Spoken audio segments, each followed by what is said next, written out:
रजब भट्ट आपको पाकिस्तान छोड़ देना चाहिए। अपनी बेगम को लें और हम गुजारा कर लेंगे, जैसे भी गुजारा करें, लेकिन अपनी बेगम को लेकर पाकिस्तान छोड़ दें, वगरना आपको आए रोज मुकदमात का सामना करना पड़ेगा। ये अल्फाज हैं रजब भट्ट की वालिदा के कि बेटा खुदारा पाकिस्तान छोड़ दो, आए रोज तुम पर मुकदमात होते हैं। अब जनाब रजब भट्ट पर एक नया मुकदमा बनाने की तैयारियां शुरू हो चुकी हैं। और ये मुकदमा कौन बना रहा है? ये मुकदमे की दरखास्त जो दायर की गई है मियां बिलाल एडवोकेट साहब की जानिब से, जो कि सोशल मीडिया पर खासे एक्टिव रहते हैं और हर जगह सोशल मीडिया के प्लेटफॉर्म्स पर ये कहते हुए नजर आ रहे हैं कि मैं रजब भट्ट को इसकी सालगिरह पर एक FIR गिफ्ट दूंगा और सालगिरह के रोज ये सलाखों के पीछे बंद होंगे। अब जनाब आखिर वजह है क्या? अभी शादी गुजरी, शादी के अगले रोज रजब भट्ट को हवालात का सामना करना पड़ा। अब 4 से 5 दिन मजीद गुजरे कि दोबारा से एक नई FIR लॉन्च होने की तैयारियां चल रही हैं। ऐसी क्या वजूहात है कि अब हर कोई रजब भट्ट को तनकीद का निशाना बनाने की कोशिश कर रहा है? या ये वजह हो सकती है कि वाकई में एक शख्स ने जुर्म किया और उसको सजा देने के लिए, यानी कि कानून के सामने खड़ा करने के लिए उस पर कार्रवाई अमल में लाई जाए। लेकिन साथ ही साथ एक अहम वजह यह भी हो सकती है कि रजब भट्ट इस वक्त पाकिस्तान के नंबर 1 कंटेंट क्रिएटर हैं वीलॉगिंग में। आप इनके फॉलोअर्स की बात करें तो 5 मिलियन से ज्यादा इनके यूट्यूब पर सब्सक्राइबर्स हैं, यानी 50 लाख लोग इनको फॉलो करते हैं। यह भी हो सकता है कि इनका नाम इस्तेमाल करके आप व्यूज ले सकें, आप ट्रेंड में आ सकें। अब जनाब ये नया मुकदमा कौन सा है और ऐसा क्या कर दिया रजब भट्ट ने कि मियां बिलाल एडवोकेट साहब ने अपनी टीम के हमरा फौरन से कार्रवाई करने का फैसला किया। थाना मजंग पहुंचे, एप्लीकेशन दायर की और कोशिश कर रहे थे कि 28 दिसंबर को इनकी अदालत में पेशी हो, लेकिन अदालती छुट्टियों की वजह से, यानी कि मौसम सरमा की छुट्टियों की वजह से अब 4 जनवरी को रजब भट्ट को मोहम्मद इलियास रहमान साहब की अदालत में पेश होना पड़ेगा, जिनकी अदालत में पेश होकर इनको अपनी सफाई पेश करनी पड़ेगी। मुकदमा क्या है जनाब अली? 1.5 साल पुरानी वीडियो जिसमें रजब भट्ट अपनी वालिदा के साथ एक टिकटॉक वीडियो बना रहे हैं। अब उस टिकटॉक वीडियो में था क्या? रजब भट्ट की वालिदा रजब भट्ट से कोई काम कह रही होंगी या कहीं जाने का कह रही होंगी और इसी दौरान रजब भट्ट नमाज पढ़ रहे थे। अब जैसे ही देखा कि वालिदा पीछे हैं, या हो सकता है कि वालिदा ने मारना हो आगे बढ़कर बच्चे को, तो रजब भट्ट ने अपनी नमाज को लंबी कर दिया। सामने मोबाइल था और मोबाइल में अपने फेस एक्सप्रेशन दिए कि मैं जान के अपनी नमाज को लंबी कर रहा हूं। ये एक फनी कंटेंट के तौर पर वीडियो बनाई जो कि 1.5 साल पुरानी है। अब इस वीडियो के बारे में आपने अपनी राय का लाजमी इजहार करना है कि क्या इस वीडियो पर मुकदमा दर्ज होना बनता है या नहीं। अब जनाब 1.5 साल पुरानी वीडियो मियां बिलाल एडवोकेट साहब की ज़बानी कि अचानक से स्क्रॉलिंग के दौरान या मेरी टीम के लोगों ने, वकला बरादरी ने मुझे कहा कि यार ये जो वीडियो है ये बड़ी अजीब सी वीडियो है, ये तो तौहीन मजहब है, नमाज की तौहीन की जा रही है, इस पर मुकदमा दर्ज करना चाहिए। अब जनाब मियां बिलाल साहब कहते हैं कि इससे पहले रजब भट्ट को मैं नहीं जानता था, ना मैंने कभी देखा। ये तो 8-10 रोज पहले जब इस पर पहला मुकदमा हुआ, फिर उसके बाद पता चला कि कोई रजब भट्ट भी है। अब दूसरा मुकदमा मियां बिलाल एडवोकेट साहब दर्ज करवाने जा रहे हैं कि इसने नमाज की तौहीन की है। लेकिन हर कोई ये भी सवाल कर रहा है कि 1.5 साल बाद आप किस तरह एक शख्स की पुरानी वीडियो उठाकर उस पर तौहीन मजहब लगा सकते हैं।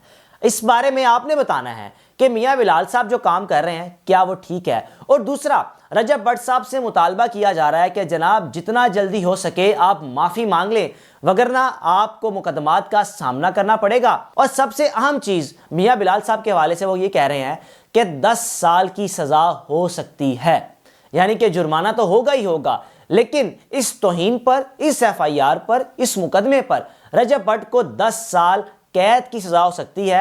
22A 22B पिटीशन के मुताबिक रजब भट्ट पर FIR दर्ज करवाने के लिए दरखास्त जमा करवाई है।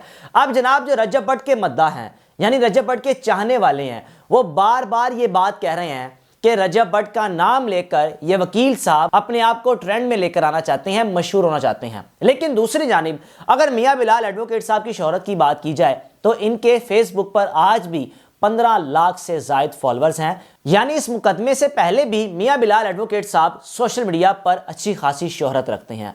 अब दूसरी जानिब से रजब भट्ट की फैमिली की जानिब से ये रिस्पॉन्स आया कि माँ कह रही हैं कि बेटा आप पाकिस्तान छोड़ दें। अब दूसरी जानिब रजब भट्ट ने अपनी बेगम यानी ईमान साहिबा को भी घर छोड़ दिया कि मैं ज़रा मुकदमात का सामना कर लूँ, आपकी अभी शादी हुई है और वालिदा कह रही हैं कि मुझे शर्मिंदगी है कि नई नवेली दुल्हन घर में आई और उसको किन चीज़ों का सामना करना पड़ रहा है। अपनी बेगम को घर छोड़ा है, अपने व्लॉग के मुताबिक बताया, और साथ ही साथ रजब भट्ट के दोस्तों ने भी कहा कि वकील साहब को 1.5 साल बाद एक वीडियो याद आई जब पता चला कि रजब भट्ट ट्रेंडिंग में है। रजब भट्ट की अच्छी खासी फैन फॉलोइंग है। अब फैन फॉलोइंग तो उनकी है ही है, आप उन पर तनकीद करें या उनको पसंद करें या अपनी न्यूट्रल राय रखें, तो यकीन जानिए रजब भट्ट को पाकिस्तान में 50 लाख से ज्यादा लोग फॉलो करते हैं। हम सब मिलकर भी अगर रजब भट्ट पर तनकीद करते रहें तो हमारी तनकीद से ऐसा नहीं होगा कि इनकी फैन फॉलोइंग कम हो जाएगी, बल्कि इनकी फॉलोइंग बढ़ेगी, क्योंकि उस शख्स को डिस्कस किया जा रहा है, उस पर बात की जा रही है। और सिर्फ 1 साल के अरसे में 5 मिलियन सब्सक्राइबर्स हासिल करना यह पाकिस्तान की तारीख में, यानी यूट्यूब जब से पाकिस्तान में आया है, ऐसा कोई भी शख्स सामने नहीं आया कि जिसने 1 साल में 50 लाख सब्सक्राइबर्स हासिल किए हैं। इसके अलावा मियां बिलाल एडवोकेट साहब कहते हैं कि मैंने ECL में इनका नाम दिलवा दिया है, इनका पासपोर्ट ब्लॉक हो चुका है, इनका ID कार्ड ब्लॉक हो चुका है, ये ना तो अपनी बीवी के साथ हनीमून पर जा सकेंगे। मैं समझता हूँ कि ये चीज़ पर्सनल है कि अगर एक शख्स अभी शादी करके फारिग हुआ है और एकदम उसके इर्द गिर्द मुकदमात को उसको घेराव में ले लेना, ये समझ नहीं आई। आखिर 1.5 साल बाद एक वीडियो सामने आ जाना और 1.5 साल बाद आपने उस वीडियो पर मुकदमा भी दर्ज करवाने की एप्लीकेशन दर्ज करवा दी है, ये कैसे मुमकिन है? हर कोई सवाल तो करेगा कि जनाब 1.5 साल बाद आपको ये कैसी वीडियो आपके जहन में आई। अब वकला बरादरी भी इस वक्त डिवाइड है। एक शख्स अगर मियां बिलाल एडवोकेट साहब, उनके 1.5 मिलियन फॉलोअर्स हैं, यानी 15 लाख से ज़्यादा लोग उनको फॉलो करते हैं, वो रजब भट्ट पर मुकदमा दर्ज करवाने के लिए एप्लीकेशन दर्ज करवा रहे हैं। और दूसरी जानिब एक और वकील है, शायद उनका नाम जुनेद है, अब उनकी फॉलोइंग भी 10 से 12 लाख है, वो भी मैदान में आ गए कि जनाब मैं रजब भट्ट का दिफा करूंगा। अब आप सोचें ये है क्या? मेरे ख्याल में अगर मैं अपनी राय दूं, सारा का सारा एक शोहरत और ट्रेंड और फेम लेने का एक तरीका है कि आप किसी मशहूर शख्स पर तनकीद करें या उसे मोहब्बत का इजहार करें, लोग आपको सुनेंगे, लोग आपको फॉलो करेंगे, आपकी वीडियोस पर अच्छी खासी रीच आएगी। अब देखना यह है कि 4 जनवरी को रजब भट्ट अदालत में पेश होते हैं या नहीं। अदालत में पेश होते हैं तो उसके बाद क्या रजब भट्ट अपनी सफाई पेश करेंगे, क्या रजब भट्ट माफ़ी मांग लेंगे, ये तो चंद रोज़ में पता चल ही जाएगा। लेकिन कल रात से सोशल मीडिया के हर प्लेटफॉर्म पर दोबारा से रजब भट्ट की वीडियोस, टिकटॉक वीडियोस, उनका यूट्यूब कंटेंट ट्रेंडिंग में है कि रजब भट्ट पर एक नई FIR दर्ज करवाने की तैयारियां मुकम्मल हो चुकी हैं। आपने अपनी राय का लाजमी इजहार करना है कि मियां बिलाल एडवोकेट साहब जो कर रहे हैं क्या वो ठीक कर रहे हैं। और दूसरी जानिब रजब भट्ट के हवाले से जो रिस्पॉन्स आया कि जनाब आपको 1.5 साल बाद मेरी एक वीडियो याद आ गई, इससे पहले आपको याद नहीं आई, इन दोनों के हवाले से आपकी क्या राय है? क्या बिलाल साहब ठीक कह रहे हैं या रजब साहब ठीक कह रहे हैं? या तीसरा ऑप्शन ये भी हो सकता है कि शोहरत के लिए, फेम के लिए एक नया तरीका ढूंढ लिया गया कि आप एक दूसरे पर तनकीद करें और 1 महीने बाद पता चले कि दोनों आपस में मिले हुए थे और इनका टारगेट क्या था? ऑडियंस को इंगेज करना और लोगों के लिए मौजूए बहस बनना। अपने मेजबान को इजाज़त दीजिए। अल्लाह हाफिज़।